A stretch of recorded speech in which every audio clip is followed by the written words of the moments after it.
Hi అండి. Welcome back to SS Telugu audio నవలలు. నవలలోకి వెళ్ళబోయే ముందు ఒక చిన్న మనవి. మీరు నవల వినేటప్పుడు కింద కొన్ని ప్రొడక్ట్‌లు స్క్రోల్ అవుతూ ఉంటాయి. మీకు ఆ ప్రొడక్ట్‌లు గాని నచ్చితే త్రూ లింక్ ద్వారా బై చేయగలరు. Thank you. ఈరోజు మీరు వినబోయే నవల 'దివ్య నీరాజనం' యామిని సరస్వతి గారు రచించారు. 1981లో వచ్చిందండి ఈ నవల. ఇక నవలలోకి వెళ్ళిపోదాం. ఉదయం నుంచి సన్నగా పడుతోంది తుంపర. ఆ కురుస్తోన్న వాలకం చూస్తే ఇప్పుడిప్పుడే వదిలేట్టు లేదు. ముదిరి ముదిరి పెద్ద వర్షం అయ్యేట్టుగా ఉంది. బెడ్రూంలో తన పడకపై కూర్చుని కిటికీలోంచి చూస్తున్నాడు కళ్యాణ్. బయట ముసురు పట్టిన ఆకాశంలాగే ఉంది అతని మనసు కూడా. తెలిసి తెలియని బాధ దూరంగా పరిగెడుతోన్న మబ్బుల్లా కదులుతూ బాధ పెడుతోంది. గత కొన్ని రోజులుగా అతను తనలో తాను విపరీతంగా బాధపడుతున్నాడు. ఆ బాధ ఒకరికి విప్పి చెప్పుకునేది కాదు. అది అతనే అనుభవించాలి. మనసులో పుండు పడినట్టుగా ఉంది. తన ప్రాణానికి ప్రాణమైన కమలకి తన మనసులో అనుక్షణమూ సాగుతోన్న క్షీరసాగర మదనాన్ని గురించి చెప్పుకోలేకపోతున్నాడు. చెప్పలేక, చెప్పకుండా ఉండలేక అనిశ్చితమైన మనసుతో ఆందోళనకి లోనవుతున్నాడు. చెబితే కమలకది బాధాకరం. అలాగని చెప్పకపోతే అతనికి యమయాతన అనుభవిస్తున్నట్టుగా ఉంది. ఏంటి ఈ మనస్థితి? ఎలా ఈ మనసుకి శాంతి కలుగుతుంది? తను ఆమెకి చెప్పాలా? చెబితే ఆమె తన మనసుని నిగ్రహించుకోగలదా? 3, 4 ఏళ్లుగా తన మనసులో పదిలంగా దాచుకున్న ఆ విషయాన్ని ఇప్పుడు చెప్పక తప్పేటు లేదు. మరీ గత నెల రోజులుగా పరిస్థితి తన్నుకొస్తూ ఉంది. ప్రమాద పరిస్థితి దాటి పైపైకొచ్చే నీటి మట్టంలా పరిస్థితులు తొందరిస్తున్నాయి. ఇక లాభం లేదు. దాచే వీలు లేదు. కమల మనస్సు గాయపడుతుంది. తనకు నిశ్చయంగా తెలుసు. అయినా తప్పదు. ఇక ఈరోజు చెబితే కాని మనసుకి ఊరటుండదు. పరిస్థితి ఒక కొలిక్కి రాదు. ఈ బాధ తగ్గదు. ఈ మనోవేదన తీరదు. అనుక్షణం కమలని మోసం చేస్తున్నానన్న ఆవేదన తీరదు. కమలకంతా చెప్పేయాలి. కిటికీలోంచి అలా చూస్తున్న ఆలోచనలు తమ దారిన తాము వెళుతున్నాయి. వర్షం తుంపర్ల నుంచి జల్లుల స్థాయికి చేరుకుంది. కుండపోతగా కురిసే ఛాయలు బాగా కనిపిస్తున్నాయి. ఇక ఈరోజు అన్ని పనులకి ఆటంకమే. లాభం లేదు. వర్షాకాలంలో కొన్ని ఇబ్బందులు తప్పవు అనుకున్నాడు. తలుపు చప్పుడైతే ఆలోచనల్ని మలుపు తిప్పి అటు చూశాడు. కమల అతన్ని చూడగానే చిరునవ్వు నవ్వింది. అదే ఆమెలోని ప్రత్యేకత. ఎలాంటి పరిస్థితుల్లోనైనా హాయిగా చిరునవ్వు నవ్వుతూనే ఉంటుంది. నెలపొడుపు రోజున ఆమె ముఖం చూస్తే నెలకి నెలంతా హాయిగా నవ్వుతూ ఉండొచ్చు అనుకుంటాడతను. ఆమెని చూస్తే కళ్యాణ్‌కి ఆశ్చర్యంగా ఉంటుందెప్పుడు. అంత ఆనందంగా చిరునవ్వు నవ్వుతూ ఎలా ఉండగలదా అనుకుంటాడు. పిల్లలు మారం చేస్తున్నా, పని మనుషులు విసిగిస్తున్నా, ఇంట్లో, వంట్లో ఏదైనా ఇబ్బందొచ్చినా ఆ చిరునవ్వులో మాత్రం మార్పుండదు. లేచారా? నవ్వుతూ అడిగింది. మంచం మీదకి రమ్మని సైగ చేశాడతను. అతనికి ఆమెని అలా దగ్గరలో కూర్చోబెట్టుకుని అంతా చెప్పియాలనుంది. తను శారీరకంగా ఎంత దగ్గరలో ఉందో మానసికంగానూ అంత దగ్గరగా తీసుకోవాలనిపిస్తోంది. మొహం కడుక్కుని కాఫీ తాగండి. వేడివేడి కాఫీ తాగితే హుషారుగా ఉంటారు. 8 కావస్తోంది. ఫ్యాక్టరీకి వెళ్ళరా ఏంటి ఈ పూట? నవ్వుతూ అందామె. కమలా! ఆర్ద్రంగా పిలిచాడతను. ఆ పిలుపుకి కరిగిపోయిందామె. భర్త మరీ చిన్నపిల్లాళ్ళ తిరునాళ్లలో తప్పిపోయి తల్లిని చూసి పిలిచే కుర్రాళ్ళ అలా పిలిస్తే ఆమెకి కాళ్ళు నిలవు. దగ్గరగా వచ్చి కుర్చీ లాక్కుని కూర్చుంది. చెప్పండి. అవతల నాకు బోల్డంత పనుంది. కృష్ణవేణమ్మ పిన్ని గారితో పకోడీలు చేయమని చెప్పొచ్చాను. పిల్లలు డ్రెస్ చేసుకుని తయారుగా ఉన్నారు. వాళ్ళకి టిఫిన్ పెట్టి పంపాలి. డ్రైవర్ ఇంకా ఇటొచ్చాడో లేదో. కారింకా బయటికి రాలేదు. ఈ వర్షం ఒకటి అంది. పురాణం చెబుతున్నావా? అన్నట్టు చూశాడు. వినడానికి బోరుగా ఉందా? అవతల బోల్డంత పనుంది. పిల్లల్ని బడికి పంపాలి. ఈ వర్షంలో ఏం స్కూల్లెద్దు. వాళ్ళు తడిసి తడియక వెళ్ళినా మళ్ళీ వెంటనే తిరిగొచ్చేయాలి. స్కూలు జరగదేమో అన్నాడు సాలోచనగా. నవ్వేసింది కమల ఆ మాటలకి. అవేం జిల్లా పరిషత్తు స్కూళ్ళనుకున్నారా? వానొస్తే మూసేయడానికి, సంతయితే సెలవివ్వడానికిను. ఆఖరికి మున్సిపాలిటీ స్కూళ్ళన్నా కాదే, కాన్వెంటు స్కూలు. నెల నెలా చెవులు పిండి 15 రూపాయలు వసూలు చేస్తున్నారు తెలుసా? అంది నవ్వుతూ. ఉహుం, తెలీదన్నట్టు తల అడ్డంగా ఊపాడు. నవ్వింది కమల నటిస్తున్న ఆ అమాయకత్వానికి. కమల! ఆ పిలుపులో ఏదో ఆరాటం, ఏదో తపన, ఎంతో దిగులు. మీదంతా చిత్రం. రోజుకో వేషం వేస్తారు. నన్ను వెళ్ళనివ్వండి. పిల్లల్ని కాన్వెంట్‌కి పంపియాలి. అదిగో కారు హారన్. కనకయ్య వచ్చినట్టున్నాడు.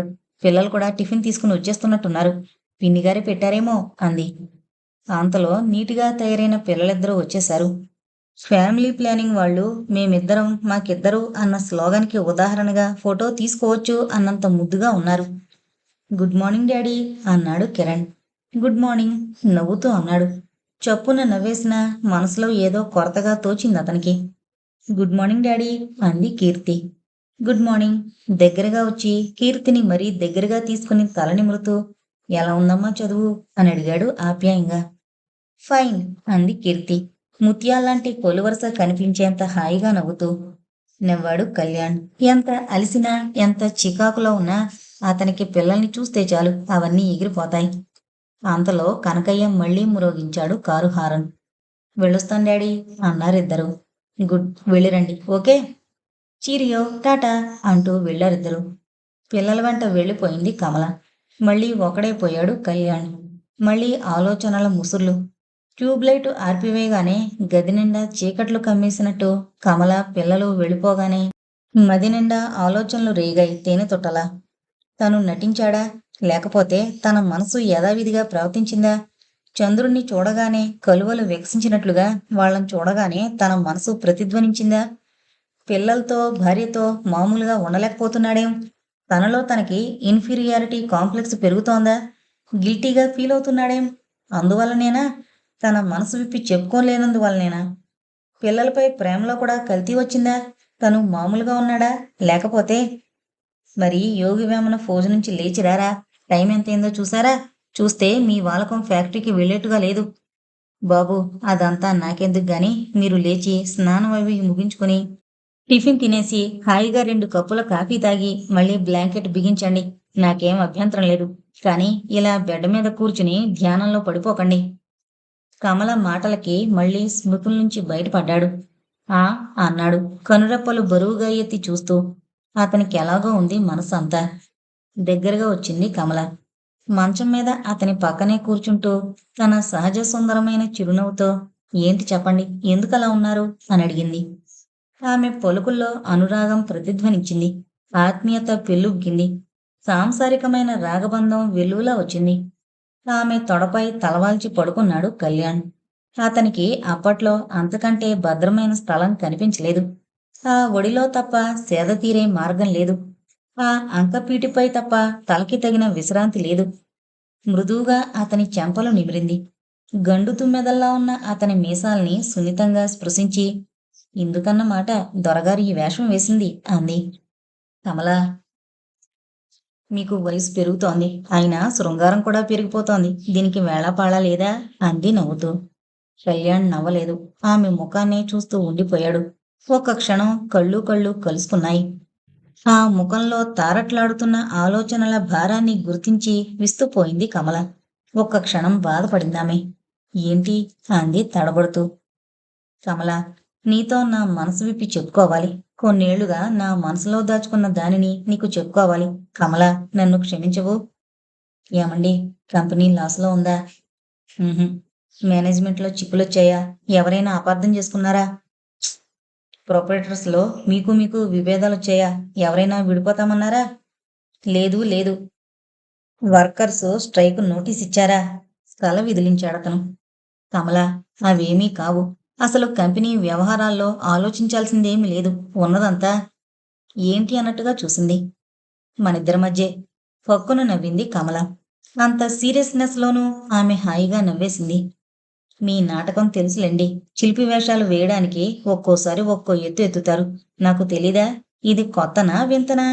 లేవబోయింది కమల సున్నితంగా అతని తలని కింద ఉంచబోతూ. సారీ అది కాదు కమల. కొంచెం శాంతంగా నిదానంగా నీ చెప్పేదంతా విను. అలాగే వింటానులేండి. చెప్పండి త్వరగా. అవతల వంట విషయం చూడాలి. పిన్నిగారికి ఏం చేయాలో చెప్పి రాలేదు. మళ్ళీ ఆవిడకు తోచింది చేస్తుందిలే కాసేపాగి. అయితే చెప్పండి మరి. ఇంకేం పనిలేదు నాకు. కమల అలా అనగానే అతను మళ్ళీ మౌనం వహించాడు. చెప్పాలి చెప్పాలి అని ఎంతగానో తప్పించిన వ్యక్తి కమల అలా అడిగేసరికి ఆ విషయం వచ్చేసరికి మోగపోయాడు. చెప్పండి అంటే మళ్ళీ తపస్సులోకి వెళ్ళిపోయారేం? కమల. ఆమె వంగి అతని పేదాలు ముద్దు పెట్టుకుంది. తీయగా నవ్వుతూ, ఇంతేనా ఇంకేమైనా ఉందా? అంది మృదువుగా. అతను అవాక్కయిపోయాడు. మొదట్నుంచి కమలే గెలుస్తోంది. ఇదో ఇలా గెలిచేస్తోంది తనని. తను ఓడిపోతున్నాడు అన్నిటా. ఇప్పుడు అంతే. ఆమె ప్రేమ ముందు, ఆమె అనురాగం ముందు, ఆమె నిర్మలమైన మనసు ముందు, ఆ అనురాగ వాహిని ముంచెత్తుతున్నప్పుడు తను పూర్తిగా ఓడిపోతాడు. ఓడిపోయాడు. ఆమె ఎప్పుడూ ఇంతే. ఇలా చిత్తు చేస్తుంది తనని. అది మరీ బాధిస్తుంది తనని. తననిప్పుడు ఇంకా వ్యధపెడుతోంది. ఇహ లాభం లేదు. చెప్పి తీరాలి అనుకున్నాడు దృఢంగా. ఇక లేవండి అంది కమల నవ్వుతూ. కమల ఒక్క క్షణం అన్నాడు. అలాగే. నీ చెప్పేది పూర్తిగా విను. తర్వాత నన్ను అసహించుకున్నా, తిట్టినా, రక్కినా, కొట్టినా, నువ్వు ఎలా ప్రవర్తించినా నేను భరిస్తాను. కానీ నీకు చెప్పకుండా మాత్రం ఉండలేను. విను. అతనంత సీరియస్‌గా చెప్పేసరికి ఆమె గాబరా పడింది. ఏమండీ? అంది ఆందోళనగా. కానీ అతనామె మాట వినిపించుకోలేదు. ముఖం చూస్తూ చెప్పలేను అన్నట్లుగా లేచి కిటికీ వద్దకు వెళ్ళాడు. వర్షం ఇంకా కురుస్తూనే ఉంది. అలా తన మనస్సులా ముసురు పట్టి, తన మాటల్లా కురుస్తున్న నీటిని చూస్తూ చెప్పసాగాడు. నువ్వు ఆమెని చూడలేదు. నువ్వే ఆమెని చూసుంటే నేను నీకు ఈ సంజేషించుకునే అవసరం వచ్చేది కాదు. అసలా ప్రసక్తి వచ్చేది కాదు. ఇద్దరు పిల్లల తండ్రినై 10 ఏళ్లు కాపురం చేశాక ఈరోజు దోషిలా నీ ముందు నిలబడే అవసరం ఉండేది కాదు. ఆమెని చాలా రోజుల నుంచి చూస్తున్నాను. ఆమె ఎవరో నాకు పూర్తిగా తెలుసు. ఆమె స్థితి ఏంటో కూడా బాగా తెలుసు. కానీ నేను బందీ అవుతానని ఏనాడూ అనుకోలేదు. నా వల్ల నువ్వు పిల్లలు ఇబ్బంది పడతారని కల్లో కూడా అనుకోలేదు కమలా నేను. కమలా. నాదంతా చిత్రంగా అనిపించొచ్చు నీకు. కానీ విధిలేని పరిస్థితుల్లో ఆమెను పెళ్లి చేసుకున్నాను. నన్ను క్షమించమనే హక్కు కూడా నాకు లేదు. అయినా నీకు నిజం చెప్పాలి. నిన్ను మభ్యపెట్టినన్ని రోజులు మభ్యపెట్టాను. ఇంకా మభ్యపెట్టలేను. అతను చెప్పడం ఆగి ఇటు తిరిగాడు. అతని కళ్ళ నిండా నీళ్లు ఎప్పుడెప్పుడు చెక్కిళ్ల మీద దూకుదామా అన్నట్టుగా ఉన్నాయి. అతని ముఖం వడలి వాడిపోయింది ఆ కొద్దిసేపట్లోనే. అతని బాధ అంత తీవ్రమైంది. అతన్ని ఒకసారి చూసి నవ్వేసి ఏం మాట్లాడకుండా వెళ్ళిపోయింది కమల. ఓ గంట సమయం గడిచిపోయింది. కళ్యాణ్ మెల్లగా బాత్రూం వైపు నడిచాడు. కాలకృత్యాలు ముగించుకుని బయటకొచ్చేసరికి అతని ముఖం ఉబ్బినట్లుగా ఉంది. కళ్ళు ఎర్రగా కొరివిల్లా ఉన్నాయి. బాత్రూంలో మనసులోని వేదనాభారమంతా తీరేట్టుగా ఏడిచేళ్లా ఉంది. కనురెప్పలు ఉబ్బుగా కనిపిస్తున్నాయి. డ్రెస్ చేసుకుని బయటకొచ్చేసరికి డైనింగ్ టేబుల్ మీద పొగలు కక్కుతోన్న వేడివేడి ఉప్మా ప్లేటు కనిపించింది. మౌనంగా టిఫిన్ ముగించాడు. అతనికిష్టమని జీడిపప్పు ఎక్కువగా వేయించినట్టుగా ఉంది. మనసులో ఎంత బాధగా ఉన్నా ఆ రుచి బాగా తెలుస్తోంది.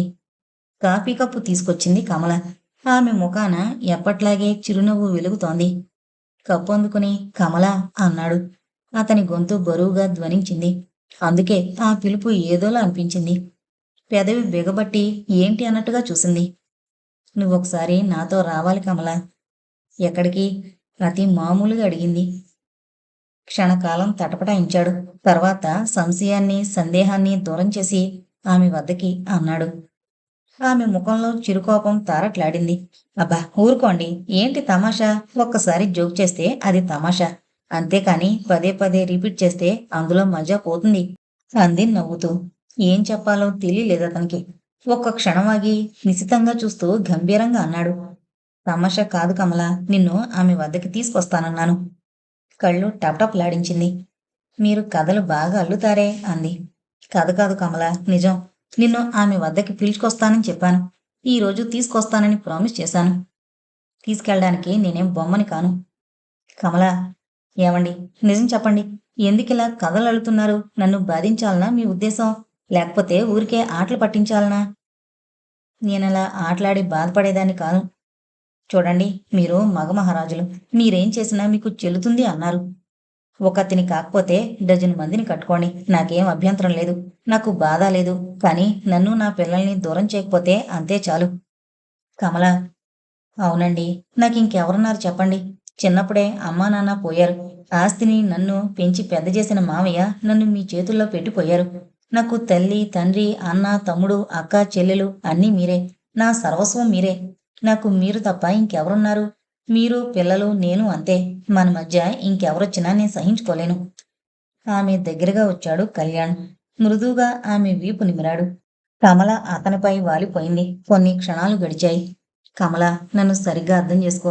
నేను ఆ అమ్మాయిని ఏ పరిస్థితుల్లో పెళ్లి చేసుకున్నానో, పెళ్లి తప్పనిసరిగా ఎందుకు చేసుకోవాల్సొచ్చిందో నీకు తెలీదు. కమల, నీకు తెలియకుండా 4 ఏళ్లు గడిచాయి. ఈ 4 సంవత్సరాలు నిన్ను ప్రతిరోజు మోసం చేశాను. ఆమెని మభ్యపెట్టాను ఒక విధంగా. కానీ, కానీ ఇక ఈ చిక్కుముడిని విప్పక తప్పదనిపించింది. విప్పి తీరాలి అంతే. అందుకే తీవ్రంగా ఆలోచించాకే నీకు చెప్పాలని నిర్ణయించుకున్నాకే నీకు చెప్పాను. ఈ విషయం చెప్పాలని నిశ్చయించుకున్న తర్వాత ఈ వారం రోజులు నేనెంత కుమిలిపోయానో చెప్పలేను. కమల మాట్లాడలేదు. ఆమె మనసులో చెప్పలేని ఆరాటం బయలుదేరింది. తుఫానుకి ముందు వాతావరణంలా ఉంది మనసు. మొదట భర్త తమాషా చేస్తున్నాడని అనుకుంది. తర్వాత అతను అదే రెట్టించడంతో సీరియస్ గానే చెప్తున్నాడు అనుకుంది. దాంతో ఆమె మనసు పాడైంది. అతని కౌగిలి విడిపించుకుని నిల్చుంది. ఓ క్షణం తర్వాత ఇంకేమనకుండా ఇంట్లోకి వెళ్ళబోతున్న కమల చేయి పట్టుకుని, ఆగు కమల, ఈ దోబూచులాడ్లేను. విషయం తేల్చు అన్నాడు. అతని స్వరం కంపిస్తోంది. పెదాలు అదురుతున్నాయి. ఆ చెయ్యిని మృదువుగా విడిపించుకునంది. ఏం చేయమంటారో చెప్పండి అంది నవ్వుతూ. నువ్వు నా వెంట రావాలి. వచ్చి ఆమెను చూడాలి. చూసి ఏం చెయ్యాలి నేను? ఆమెని ఇక్కడకు రమ్మనండి. ఆమె ఆమె రాలేదు అన్నాడు తడబడుతున్న గొంతుతో. ఏం? ఎందుకని? అంది సున్నితంగా చూస్తూ. రాలేదు అంతే. ఆమె మహారాణియా? దేవత? ఎందుకు రాదండి? ఆమె నా వద్దకి రాకపోతే నేనెందుకొస్తాను? నా సర్వస్వాన్ని దక్కించుకున్న ఆమె రావాలి కాని నేను ఏమనొస్తాను? తల్లి, నా భర్తని దోచుకున్నావు, నా భర్తను నాకు తిరిగిచ్చేయ్ అని అడగడానికి రమ్మంటారా? అంతకంటే హీనం మరొకటుందా? చెప్పండి. నేను ఆడదాన్నే. కళ్యాణ్ ఏమీ మాట్లాడలేకపోయాడు. కమల వంటింట్లోకి వెళ్ళిపోయింది. అతనికి తను చేసింది పొరపాటో కాదో తెలియని స్థితిలో ఉండిపోయాడు. మనిషి తానే అన్నింటికీ బాధ్యుడు అనుకుంటాడు. అంతా తన చేతిలోనే ఉందనుకుంటాడు. కానీ ఒట్టిది. అతని చేతిలో ఏమీ లేదు. మనిషి నిమిత్త మాత్రుడు. అతను పరిస్థితులకు బందీ. అంతేకాదు బానిస. అలా కాక మనిషికే కాలంపై, పరిస్థితులపై ఆధిపత్యం ఉండుంటే తను ఆ రోజు ఆ విధంగా ప్రవర్తించడానికి తన బాధ్యుడు పరిస్థితులా? ఉహుం, ఏదీ కాదు. కనిపించని హస్తమేదో ఆడిస్తోంది ఈ జగాన్ని. తోలుబొమ్మలా ఆడుతున్నారీ మనుషులు అంతే. లేకపోతే ఆ రోజు అలా జరిగేదా? ఆ రోజు అలా జరక్కుంటే ఈ రోజు ఇలా తను దోషిలా నిలబడాల్సొచ్చేదా? తనకు ఇంతటి మానసిక వ్యధుండేదా? ఆ రోజు నిజంగా ఆ రోజు అలా జరిగేదా? ఆ రోజు ఫ్యాక్టరీలో పని చాలా ఎక్కువగా ఉంది. ఉదయం నుంచి విశ్రాంతి లేకుండా పనిచేశాడు. వంచిన తల ఎత్తకుండా పనిచేయడం వల్ల అప్పటిదాకా పెండింగ్లో ఉన్న ఆ అర్జెంట్ వర్క్ అంతా పూర్తి చేసుకోగలిగాడు కళ్యాణ్. పని పూర్తి కాగానే ఒకసారి ఒళ్ళు విరుచుకుని లేచి నుంచున్నాడు. సాయంకాలం 6 గంటలయింది.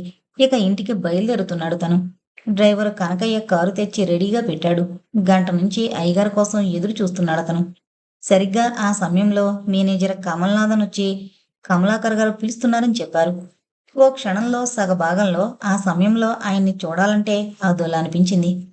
కమలాకర్ గారు, తను, ఇంకో వాటాదారు, ముగ్గురు సమాన వాటాదారులు ఆ కంపెనీలో. ముందుగా ఆ వ్యాపారం ప్రారంభించింది ఆయనే. ఆయన కేవలం 10,000 రూపాయల పెట్టుబడితో ప్రారంభించిన వ్యాపారం లక్షల్లోకి చేరుకోబోయే సమయంలో ఆయన మరో వాటాదారుని కలుపుకున్నాడు. వాటా కలిసిన కమల్ హాసన్ కూడా కేవలం పెట్టుబడి పెట్టేవాడే. బిజినెస్లో కమలాకర్ గారి సిన్సియారిటీ చూసి ఆయన భాగం కలిశాడు. ఆయనెప్పుడు మదురై విడిచి రాడు. అందుకే మీటింగ్స్ అవి ఏర్పాటు చేసినా ఆయన మదురైలోనో మద్రాసులోనో ఏర్పాటు చేస్తారు. తప్పదు. ఆ షరతులకి అంగీకరించే ఆయన్ని భాగస్వామిగా కలుపుకున్నారు. సరిగ్గా ఆ సమయంలో చురుగ్గా పనిచేసి భాగం కలిసే వ్యక్తి కోసం వెతుకుతున్న కమలాకర్కి కళ్యాణ్ కనిపించాడు. యోగ్యుడు, దక్షుడు అయిన వ్యక్తి అని చూడగానే కనిపెట్టారాయన. వెంటనే మేనేజింగ్ పార్ట్నర్గా కలుపుకున్నారు కళ్యాణ్ని. ఆయన ఆనాటి నుంచి విశ్రాంతి అనుభవించాడు. మేడ దిగొచ్చే అవసరం కానీ, అవకాశం కానీ లేకుండా చేసుకున్నాడు కళ్యాణ్ని భాగం కలుపుకున్న తర్వాత. భాగం మాత్రమే కాక కారు, ఇల్లు, 3,000 రూపాయల జీతం ఏర్పాటు చేశారు కమలాకర్ గారు. అది అతను వర్కింగ్ మేనేజర్గా పనిచేస్తున్నందుకు. శ్రమించి సంపదని పెంచే వ్యక్తి ఆ ఆదాయంలో తగినంత తింటే తప్పేమిటి? తప్పకుండా అనుభవించాలి అనేది ఆయన మతం. ఆయన వద్దకు వెళుతోన్న కళ్యాణ్కి అంతా గుర్తుకొచ్చింది ఒక్కసారిగా. మేడమెట్లెక్కుతోన్న కళ్యాణ్కి ఎదురైంది కోమలి. కోమలి కమలాకర్ గారి ఏకైక పుత్రికా రత్నం. బిఏ పూర్తి చేసి ఇంటి పట్టునే ఉంటోంది. ఆమెకింకా పెళ్లి కాలేదు. తగిన వరుడు కోసం ప్రయత్నిస్తున్నారు కమలాకర్ గారు. కోమలి అందానికి, తెలివితేటలకి, ఆమె ఆస్తికి, అంతస్తుకి తగినవాడు రావాలి. అప్పుడే ఆమెకి, ఆయనకి తృప్తిగా, శాంతిగా, సుఖంగా ఉంటుంది. ముఖ్యంగా ఆ ఫ్యాక్టరీలో వాటాదారులిద్దరితోనూ కలిసిపోగలిగి అపార్థం చేసుకొని వ్యక్తి కోసం ప్రయత్నిస్తున్నారాయన. అయినా ఆయన ప్రయత్నాలింకా ఫలించలేదు. హలో! చిరునవ్వుతో పలకరించాడు తను. హాయ్! బావున్నావా? నవ్వుతూ అంది. కోమలి ఎప్పుడూ అంతే. అతన్ని చూస్తే ఆమె ముఖం విప్పారుతుంది. ఈ అల్ట్రా మోడ్రన్ దినాల్లో కూడా ఇంకా పని, బాధ్యత అంటూ ఆఫీసుకి కట్టుబడుండే ఈ యువకుణ్ణి చూస్తే ఆమెకి నవ్వులాటగా ఉంటుంది. ఆఫీస్ బర్డ్ అంటుంది ముఖాన్నే. తనకంటే 10 ఏళ్లు చిన్నదైన ఆ అమ్మాయిని చూస్తే కళ్యాణికి అదోలా ఉంటుంది. ఏ భావం కలగదు. చిన్నపిల్లల్ని చూస్తే ముద్దొచ్చినట్టుగా ముద్దొస్తుంది. చప్పున ఆ మాట గుర్తుకు రాగానే అతనికి ఓసారి భార్యతో జరిగిన సంభాషణ గుర్తుకొచ్చింది. "ఈ కమలాకర్ గారి అమ్మాయి కోమల్ని ఓసారి తీసుకురారాదూ" అంది కమల. "ఏం? ఎందుకు?" అని అడిగాడు డైనింగ్ టేబుల్ ముందు కూర్చుంటూ. "అంతా లాయర్లా ప్రశ్నిస్తారేంటి? ఊరికే మన ఇంటికి తీసుకురాకూడదా?" "ఎందుకు?" మళ్ళీ రెట్టించాడు. "నాకు చిర్రెత్తుకొస్తుంది అలా రెట్టిస్తే" నవ్వుతూ అంది కమల. "ఎందుకు?" నవ్వుతూ అన్నాడు. "ఏయ్!" చెయ్యెత్తింది కమల. "ఎందుకు చెయ్యెత్తావ్? కొడతావా?" "ఛ! అలా మాట్లాడుతుంటే ఎంత ముద్దొస్తున్నారో తెలుసా? అమాంతం ముద్దు పెట్టుకోవాలనిపిస్తోంది మిమ్మల్ని." "యు ఆర్ సిన్సియర్ హస్బెండ్" అంది. కమల అలా ఎప్పుడూ మాట్లాడదు. మరీ ప్రేమ పేటరేగిపోతే తప్ప. "హాయ్" అన్నాడు కళ్యాణ్. కణ్ ఇంకేం చెప్పలేక ఆరాధనాభావంతో చూడసాగిందామె. "నువ్వన్నావే ముద్దొస్తారని. మా కమలాకర్ గారి కూతురు అలాగే ముద్దులు మూటకడుతూ ఎంత ముద్దుగా ఉంటుంది. She is sweet." "ఓయ్ ఓయ్ అలా అనకండి స్వామీజీ. నాకు మీరు, మీకు నేను ముద్దొస్తున్నా బావుంటుంది గానీ, అలా పెళ్లి కాని పిల్లని ముద్దొస్తున్నావంటే మిమ్మల్ని తెలియని వాళ్ళు అపార్థం చేసుకుంటారు మహానుభావా." "నువ్వనుకోవు కదా, అంతే చాలు" అన్నాడు. ఆ మాటలకి కమల నవ్వుతూ, "ఇప్పుడే కాదు, ఎప్పటికీ మిమ్మల్ని అపార్థం చేసుకోను. అర్థం చేసుకున్నాక ఇక అపార్థం ఎలా వస్తుంది" అంది. పకపకా నవ్వాడతను. "నీలో నువ్వు నవ్వుకుంటున్నావేం?" "ఆ పిలుపుకి ఉలిక్కిపడ్డట్లయి నిన్ను చూసే నవ్వుతున్నాను." "అది సరే కాని ఎక్కడికి వెళుతున్నావ్?" అన్నాడు. "మంచి పిక్చరొచ్చింది. చూద్దామనుంది. నువ్వు తోడొస్తావా?" అంది కొంచెం ముందుకొంగి రహస్యం మాట్లాడుతున్నట్టుగా. గుప్పున ఇంటిమేటి వాసనలు విరజిమ్మాయి. "ఏం పిక్చర్?" "తమిళ్." "ఓహ్! తెలుగుకి తప్ప తమరు వెళ్ళరు కదూ. So sorry. నేను తెలుగు తప్ప అన్నీ చూస్తాను. అఫ్కోర్స్ ఈ కండిషన్‌కి అప్పుడప్పుడు అమెండ్‌మెంట్ ఉంటుంది. రెప్యూటెడ్ తెలుగు పిక్చర్స్ చూస్తాను." "నేను అంతే" అన్నాడు కళ్యాణ్. "అంటే తెలుగు చూడరా?" "ఉహుం. తెలుగు తప్ప చూడను." చిలిపిగా కళ్ళు చిట్లిస్తూ అన్నాడు తను. పకపకా నవ్వింది కోమలి. "You naughty. ఇంత పెద్ద కంపెనీకి మేనేజింగ్ డైరెక్టర్వి. నెలకి 3,000 జీతం. సంవత్సరానికి 6,000 బోనస్. పైగా ప్రాఫిట్స్‌లో షేరు. రాష్ట్రాలన్నీ తిరిగొస్తూ ఉంటావ్. తెలుగు తప్ప చూడవా?" కళ్యాణ్ చిరునవ్వు నవ్వాడు. ఆ అమ్మాయి అలా మాట్లాడుతుంటే అతనికి పూలచెండుతో కొడుతున్నట్టుగా ఉంటుంది. ఇంకా ఇంకా మాట్లాడాలి అనిపిస్తూ ఉంటుంది.